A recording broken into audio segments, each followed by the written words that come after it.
On va apporter l'écologie dans nos restaurants grâce à ces nouveaux matériaux qui, je l'espère, vont avoir un prix qui sera beaucoup plus abordable à terme. La réussite d'un restaurant ne va pas dépendre uniquement de la qualité de sa cuisine. Elle va aussi dépendre de la qualité de son service et de l'ambiance qui y règne. Et tous ces critères sont étroitement liés à l'aménagement du restaurant. D'un côté pour le personnel afin de fluidifier ses déplacements et donc augmenter sa productivité et la qualité du service, mais aussi pour le client, quand il pousse la porte, il se fait son premier avis sur la décoration, chaque détail compte. Pour parler de ce sujet, quoi de mieux que la parole d'un expert, ça tombe bien, on va aller voir le cabinet d'architecte d'intérieur Carré Plié, qui a notamment réalisé les 12 premiers établissements de la célèbre chaîne de restaurants Pokawa. En travaillant énormément avec les porteurs de projets, qu'ils soient restaurateurs, chefs, gestionnaires d'entreprises, de franchises, en fait l'idée c'est vraiment de beaucoup parler avec eux et de comprendre qu'est-ce qu'ils veulent transmettre. Quelle est leur identité, quel va être le style de nourriture aussi qu'ils vont faire et donc en fait quel va être le voyage qu'on va proposer aux clients.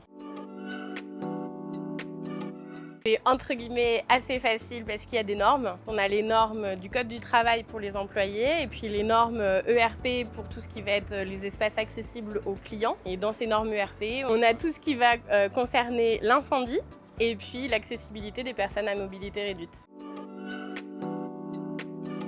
En soi, évidemment, c'est une prestation qui doit être rémunérée. On est architecte d'intérieur, on va proposer des plans, on va proposer un accompagnement. Donc ce coût, il va être au départ du projet. En revanche, sur le long terme, non, ça coûte forcément moins cher de faire appel à nous, puisqu'on va anticiper énormément de choses. On va anticiper les allers-retours des employés qui fassent moins de pas, donc ils vont être moins fatigués, ils vont être en meilleure forme, ils vont mieux travailler. On va aussi optimiser les espaces pour que les clients se sentent plus à l'aise et plus envie de revenir. Voilà, l'ensemble en fait de toutes ces choses-là que nous on va anticiper, ça permet au long terme de finalement gagner de l'argent.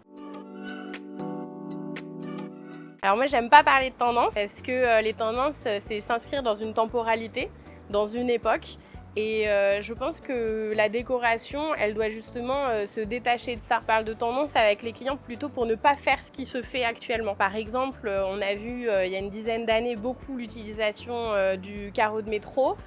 Aujourd'hui c'est hyper daté. Là depuis 3-5 ans c'était le zélige. On sait que ça on veut plus le voir parce qu'en fait on l'a vu tellement partout qu'il n'y a plus de personnalité si on l'utilise. Je préfère vraiment réfléchir à la personnalité du porteur de projet pour pouvoir faire une décoration adaptée à lui et non pas à ce qui se fait en ce moment. Je pense qu'il y a des choses très intéressantes qui vont se passer en rapport avec les matériaux innovants qui sont en train d'arriver sur le marché. Aujourd'hui, ces matériaux ne sont pas accessibles pour des débuts de projet qui n'ont pas forcément le budget parce que économiquement, c'est encore assez compliqué. On va apporter l'écologie dans nos restaurants grâce à ces nouveaux matériaux qui, je l'espère, vont avoir un prix qui sera beaucoup plus abordable à terme.